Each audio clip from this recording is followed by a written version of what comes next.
Di sini, mengupayakan perubahan melalui interaksi dalam kelompok.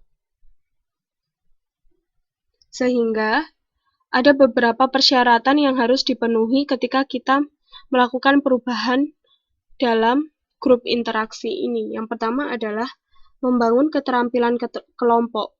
Dalam artian kita harus memberi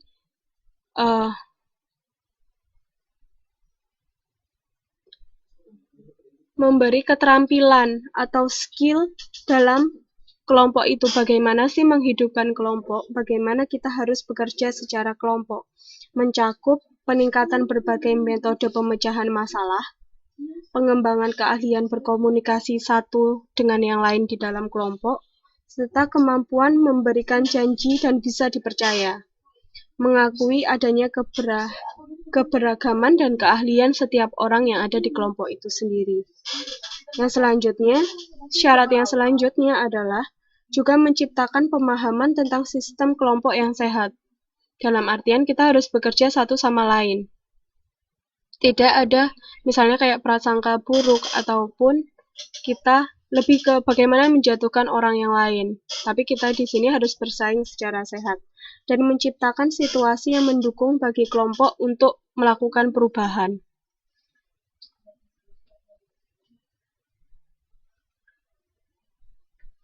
Perubahan yang ketiga itu merupakan individual behavior, yaitu kebiasaan seseorang. Yaitu ia mengupayakan perubahan melalui perilaku anggota organisasi itu sendiri. Syaratnya adalah ia menciptakan situasi di mana setiap individu merasa siap dan ikut melakukan perubahan. Jadi, setiap individu itu merasa dia memiliki manfaat dalam proses organisasi, terutama ketika kita melakukan atau mewujudkan perubahan itu. Yang selanjutnya adalah menciptakan keterbukaan dalam upaya merespon setiap kebutuhan. Yang ketiga, membangun keahlian baru serta memberikan waktu dalam usaha penyesuaian diri. Jadi, itu lebih ke tahap di mana kita membekali masing-masing orang dan membentuk bagaimana perilaku anggota di dalam organisasi.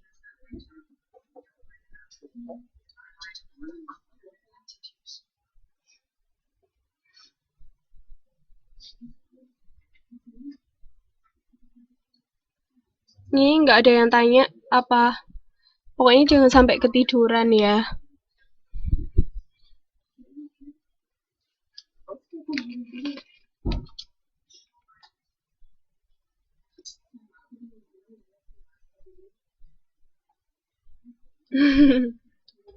Ya, lanjut ya. Yang selanjutnya adalah ada berbagai hambatan dalam melakukan manajemen perubahan itu sendiri. Sebenarnya, penolakan atas perubahan itu tidak selalu negatif, karena justru oleh karena adanya penolakan tersebut, maka perubahan tidak bisa dilakukan serampangan. Artinya, jangan jadi pendengar setia, nanti juga harus tanya.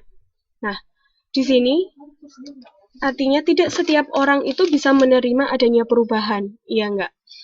Karena pertama, bisa jadi dia tidak menginginkan perubahan itu sendiri. Yang kedua, dia belum siap untuk berubah ke arah itu. Yang ketiga adalah organisasi itu sendiri tidak memiliki fasilitas atau kemampuan untuk mengalami perubahan. Maka sering terjadi adanya penolakan atas suatu perubahan. Tetapi penolakan itu tidak selalu bersifat negatif, dalam artian ketika kita tidak berubah, maka kamu akan mengalami kemunduran. Bukan seperti itu, tetapi ketika adanya penolakan, itu juga bisa berarti bahwa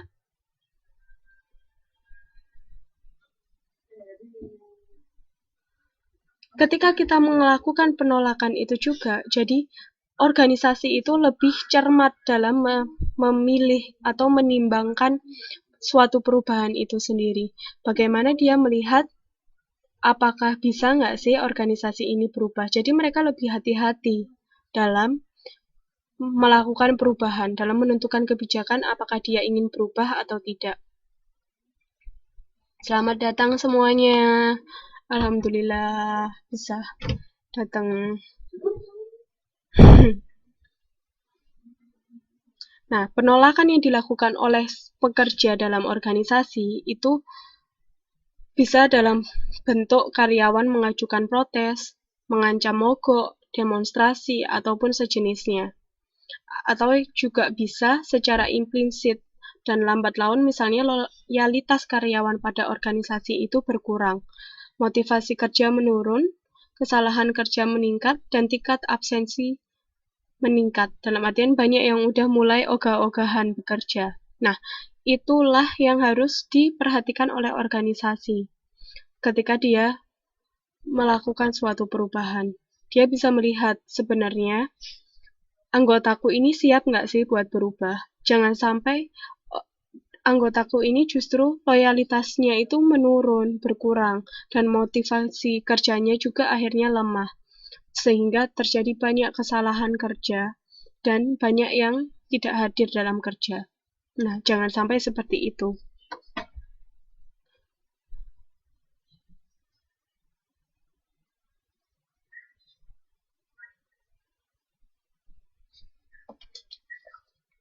Di sini ada berbagai hambatan dalam melakukan manajemen perubahan. Yang pertama adalah resistensi individu.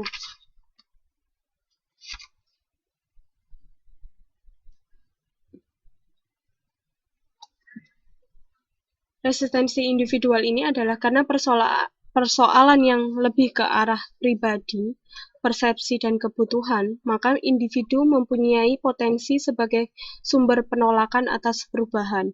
Misalnya, karena pertama, dia tidak terbiasa dengan perubahan itu. Kebiasaan merupakan pola tingkah laku yang kita tampilkan secara berulang-ulang sejalan hidup kita. Kita melakukan itu karena kita merasa nyaman dan menyenangkan. Nah, tidak semua individu itu bisa melakukan suatu perubahan, karena kadang dia sudah merasa dia sudah nyaman dengan kondisinya yang ini, sehingga dia tidak mau terjadi perubahan dalam rutinitasnya dia, sehingga rasa aman itu akan terusik. Yang selanjutnya adalah rasa aman itu sendiri, yaitu apabila kondisi sekarang sudah memberikan rasa aman, dan kita memiliki kebutuhan akan rasa aman yang relatif tinggi, maka potensi penolakan perubahan pun akan semakin besar. Selanjutnya adalah faktor ekonomi. Faktor lain yang menjadi sumber penolakan atas perubahan adalah soal menurunnya pendapatan. Karyawan menolak konsep perubahan yang meningkatkan gaji 10%, namun menghilangkan waktu lembur. Karena kebanyakan mereka justru suka lembur, karena itu dihitung per jam. Nah, itu kan akan mengurangi pendapatannya mereka kan ketika mereka hanya dipukul rata terjadi peningkatan gaji 10%, tetapi lembur itu tidak diberikan. Nah, kayak gitu. Ketika karyawan itu merasa ada ancaman bahwa dia akan pendapatannya menurun, nah, itu kebanyakan mereka juga menolak adanya perubahan atas itu. Selanjutnya adalah ketidakpastian, yaitu sebagian besar perubahan tidak mudah diprediksi hasilnya. Oleh karena itu, muncul ketidakpastian dan keraguan di karyawan itu sendiri, sehingga karyawan itu menolak untuk berubah.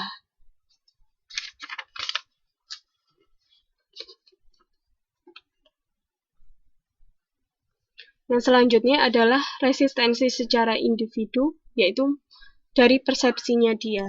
Cara pandang seseorang terhadap dunia sekitarnya itu mempengaruhi sikap.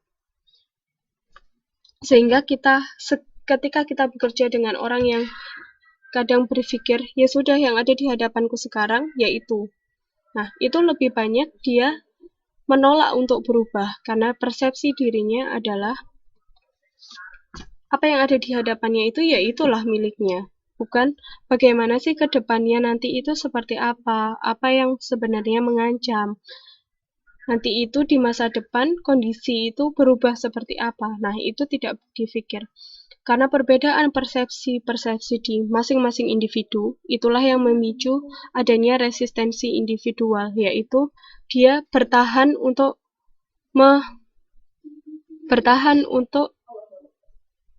tidak menerima perubahan itu sendiri. Resisten itu kan kita memiliki daya tahan.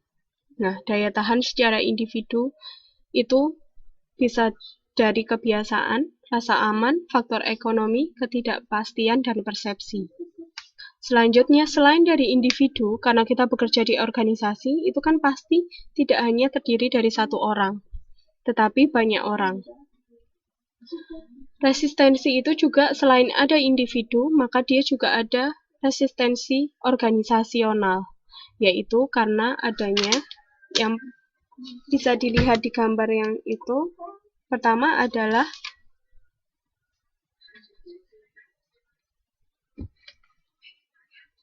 inersia struktural atau penolakan terstruktur. Organisasi cenderung sulit melakukan perubahan karena kuatnya dukungan tujuan, struktur, aturan main, uraian tugas, disiplin, dan lain sebagainya dalam menghasilkan stabilitas. Organisasi tidak ingin stabilitasnya terganggu hanya karenanya adanya perubahan secara struktural. Selanjutnya adalah fokus perubahan berdampak luas, yaitu jika suatu bagian diubah, maka bagian lain pun terpengaruh olehnya. Jika manajemen mengubah proses kerja dengan teknologi baru, tanpa mengubah struktur organisasinya, maka perubahan itu sulit berjalan dengan lancar. Selanjutnya adalah inersia kelompok kerja. Hal ini disebabkan sebuah kelompok memiliki norma kelompok sehingga cenderung menghalangi anggotanya berperilaku di luar norma kelompok. Artinya, dia memiliki penjagaan ketat terhadap bagaimana sih perilaku individu di kelompok itu. Ketika ada individu yang berperilaku beda atau dia misalnya orangnya sedikit unik dalam melakukan pekerjaan. Nah, kebanyakan kita sebagai kelompok atau organisasi akan merasa aneh dengan orang itu dan menolak mengikuti apa perubahan yang ditawarkan oleh dia. Selanjutnya adalah ancaman terhadap keahlian.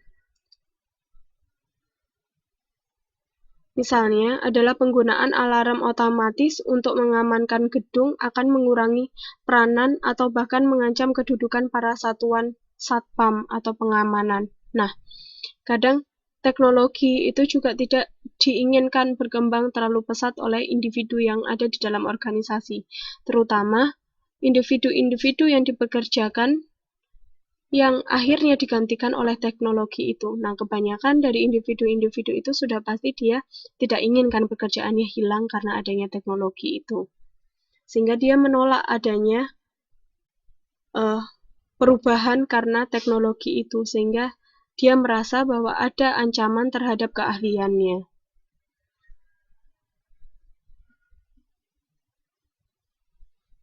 Selanjutnya adalah ancaman terhadap hubungan dengan kekuasaan yang telah mapan, yaitu memperkenalkan sistem pengambilan keputusan partisipatif seringkali bisa dipandang sebagai ancaman kewenangan para supervisor dan manajer tingkat menengah. Artinya, seluruh keputusan itu tuh dilakukan secara partisipatif tanpa melihat adanya kekuasaan. Nah, itu terkadang orang yang ada di kedudukan itu juga dia menolak adanya perubahan itu. Oh, aku nggak mau deh kalau sifatnya lebih demokratis. Aku berhak untuk menentukan. Maka orang itu terkadang cenderung lebih tidak menerima adanya perubahan. Selanjutnya adalah ancaman terhadap alokasi sumber daya, yaitu kelompok-kelompok dalam organisasi yang mengendalikan sumber daya dengan jumlah relatif besar, sering melihat perubahan organisasi sebagai ancaman bagi mereka.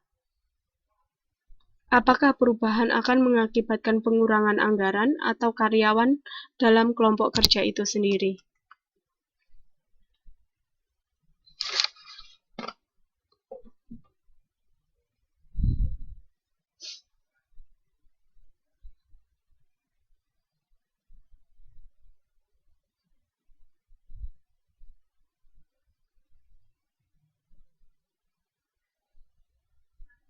Halo, tes? Keputusan